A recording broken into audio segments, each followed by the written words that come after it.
ॐ श्री गणपतये नमः।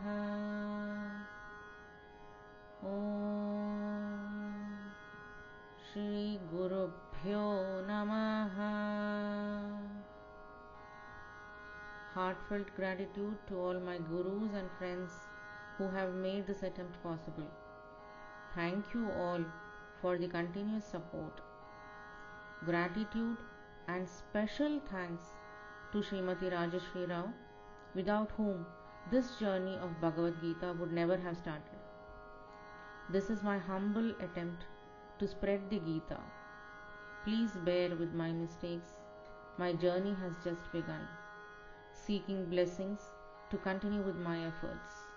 Dhanyavadaha. Om Shri Paramatmane Namah. अथ अष्टमोऽध्यायः। अक्षरपरब्रह्मयोगः। In this chapter, Bhagavan Krishna briefly describes several significant concepts and terms that the Upanishads expound in detail. He also explains what decides the destination of the soul after death. He says that if we remember Bhagavan at the time of death, we can definitely attain him. Lord Krishna begins by telling Arjuna, I am the Supreme Lord and the governing deity of all yajnas, whether they are material or spiritual in nature. I am the one who everyone wishes to know and attain in the last moments of their life, and I am the one into whom they all dissolve at the time of death. Om Atha Akshara Brahma Yoga. Arjuna Uvacha Kim Tad Brahma Kim Adhyatmam Kim Karma Purushottama Adhibhutam Cha Kim Proktam Adhidaivam Kim Uchyate. Arjuna said, Krishna, what is the Brahman or the Absolute? What is the Adhyatma or the Spirit? And what is Karma, action? What is Adhibhuta, matter? And what is termed as Adhidaiva?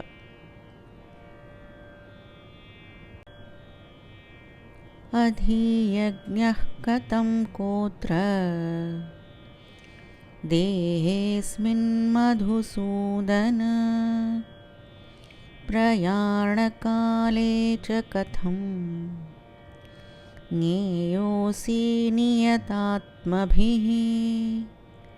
O Madhusudana, Krishna, who is Adhiyajna here, and how does he dwell in the body? And how are you to be realized at the time of death by those of steadfast mind? Shri Bhagavanu Vacha Aksharam Brahma Paramam Svabhavodhyatmamuchyate Bhuta Bhavodbhavakaraha Visargah Karma Sangitaha. Bhagavan said, Brahman is the imperishable, the supreme. Dwelling in each body, Brahman is called the individual soul. The offering of the oblation, which brings into existence all beings and supports them, is called action. Adhibhutam ksharo bhavaha Purushashchadhidaivatam Adhiyajñohamevatra Dehe dehabhritam vara. All perishable objects are Adhibhuta. The shining Purusha, Brahman, is Adhidaiva, and in this body I myself, dwelling as the inner witness, am Adhiyajna, O Arjuna. Antakale cha mameva Smaran muktva kalevaram Yaf prayati samadbhavam Yati nastyatra samshayah. He who departs from the body thinking of me alone, even at the time of death, attains my state. There is no doubt about it. Yam yam vapi smaran bhavam Tyajantyante kalevaram Tam tamevaiti kaunteya Sada tat bhava bhavitaha. Arjuna, thinking of whatever entity one leaves the body at the time of death, that and that alone one attains, being ever absorbed in its thought. Tasmat sarveshu kaleshu Mamanusmara yudhyaja Mayarpita mano buddhihi Mame vaishyasya samshayam. Therefore, Arjuna, think of me at all times and fight. With mind and reason thus set on me, you will doubtless come to me. Abhyasa yoga yuktena Chetasa nanyagamina Paramam purusham divyam Yati parthanuchintayan. Arjuna, he who with his mind disciplined through yoga in the form of practice of meditation and thinking of nothing else is constantly engaged in contemplation of Bhagavan, attains the supremely effulgent divine Purusha. Kavim Puranam Anushasitaram Anoraniyam Samanusmaredyah Sarvasya Dhataram Achintya Rupam Aditya Varnam Tamasaf Parastat. He who contemplates on the all-wise, ageless being, the ruler of all, subtler than the subtle, the universal sustainer, possessing a form beyond human conception, refulgent like the sun, and far beyond the darkness of ignorance. Prayana kale manasachalena bhaktya yukto yoga balena chaiva Bhroor madhye pranamaveshya samyak Satam param purusham upaiti divyam. Having the power of yoga firmly held the life breath in the space between the two eyebrows, even at the time of death, and then contemplating on Bhagavan with a steadfast mind and full of devotion, he reaches verily that supreme divine Purusha, Brahman. Yadaksharam vedavido vadanti vishanti yatayo vitaragaha yadichanto brahmacharyam charanti tatte padam sangrahena pravakshye. I will now briefly describe to you that the state which those who know the Vedas call the imperishable, and into which the sannyasi is self-controlled and freed from attachment and in desire, for which seekers lead the life of continence. सर्वद्वाराणि संयम्य मनोहृदि निरुध्य च मूर्ध्याधायात्मनः प्राणम् आस्थितो योगधारणाम्। ओमित्येकाक्षरं ब्रह्म व्याहरन् मामनुस्मरन् यः प्रयाति त्यजन् देहं स याति परमां गतिम्। 12 and 13 go together. He who closes all the doors of the senses, confines the mind within the heart, draws the prana into the head, and engages in the practice of yoga, uttering Om, the single syllable denoting Brahman, and meditates on me.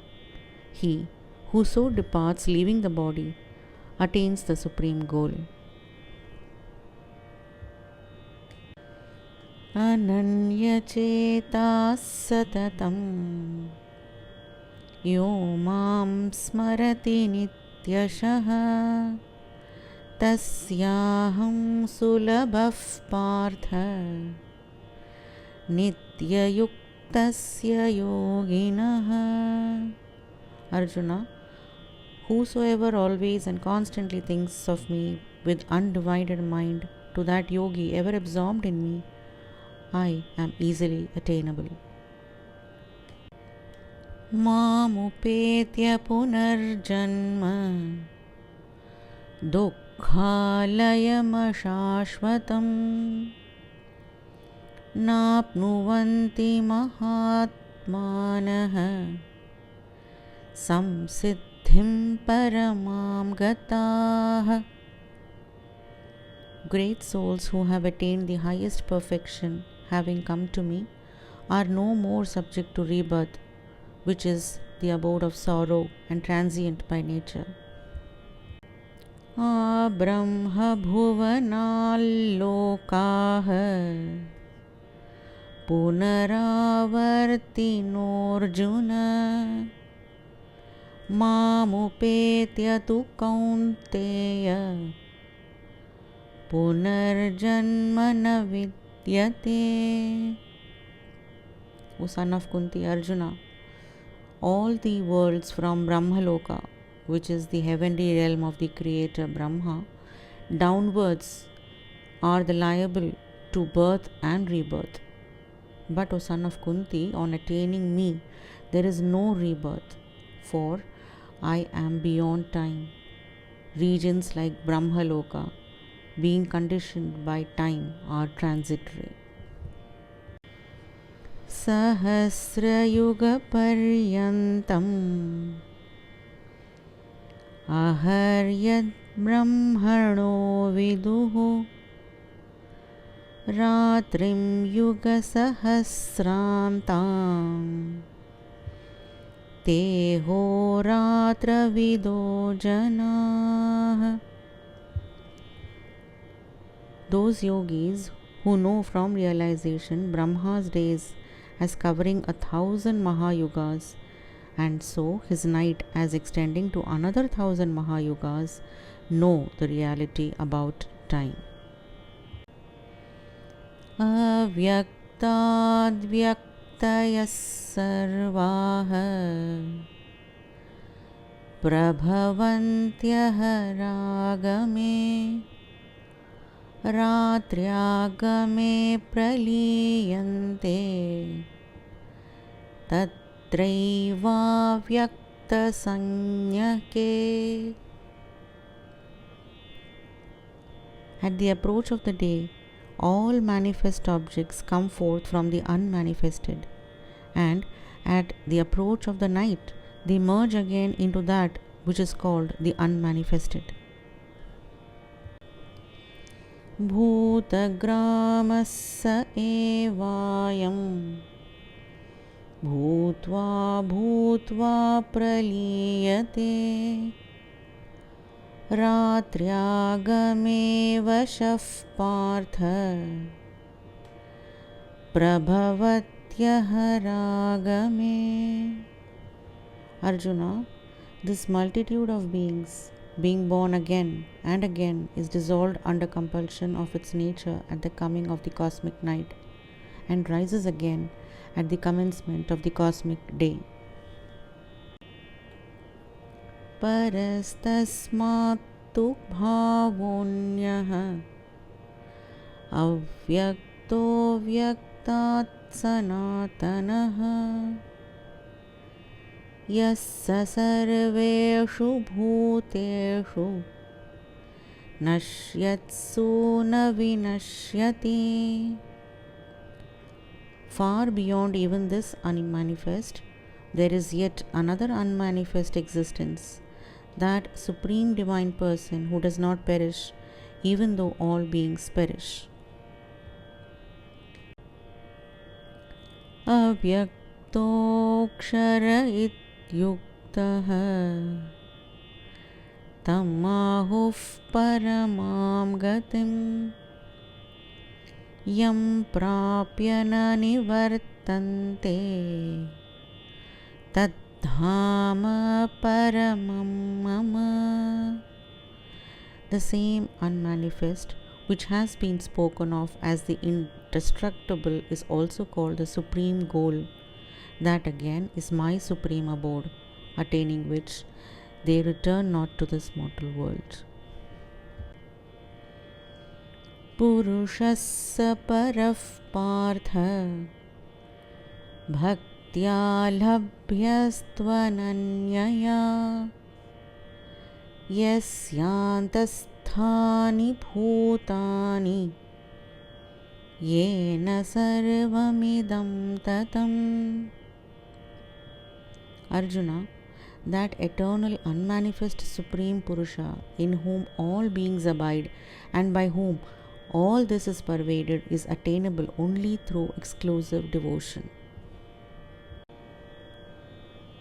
Yatra kale tvanavrittim avrittim chaiva yoginah prayata yanti tam kalam vakshyami bharatarshabha. Now I will tell you, O greatest of Bharatas, the time in which the yogis depart never to return, and also the time in which they depart to return. Agnir jyotirah shuklah shanmasa uttarayanam tatra prayata gachanti Brahma vido janah.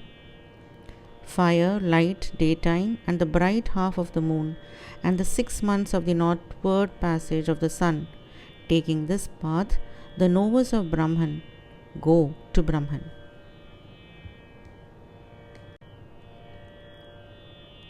Dhumo ratristatha krishnah Shanmasa dakshinayanam tatra chandramasam jyotihi yogi prapya nivartate.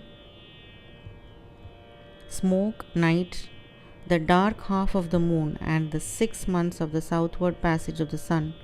Taking this path, the yogi reaches the lunar path and hence returns.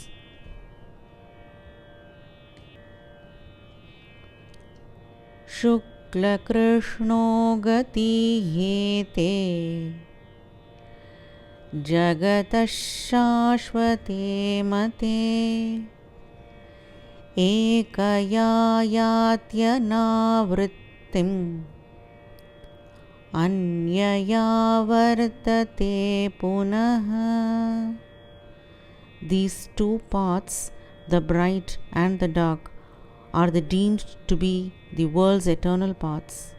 Following the one, a man does not come back, and following the other, he is reborn. नैते सृति पार्थ जानन् योगी मुह्यति कश्चन तस्मात् सर्वेषु कालेषु योगयुक्तो भवार्जुन. Knowing thus the secret of these two paths, O son of Kunti, no yogi gets deluded. Therefore, Arjuna, at all times be steadfast in yoga in the form of equanimity. Strive constantly for my realization. Vedeshu yajneshu tapassu chaiva daneshu yat punyaphalam pradishtam atyeti tatsarvamidam viditva yogi param sthanamupaiti chadyam.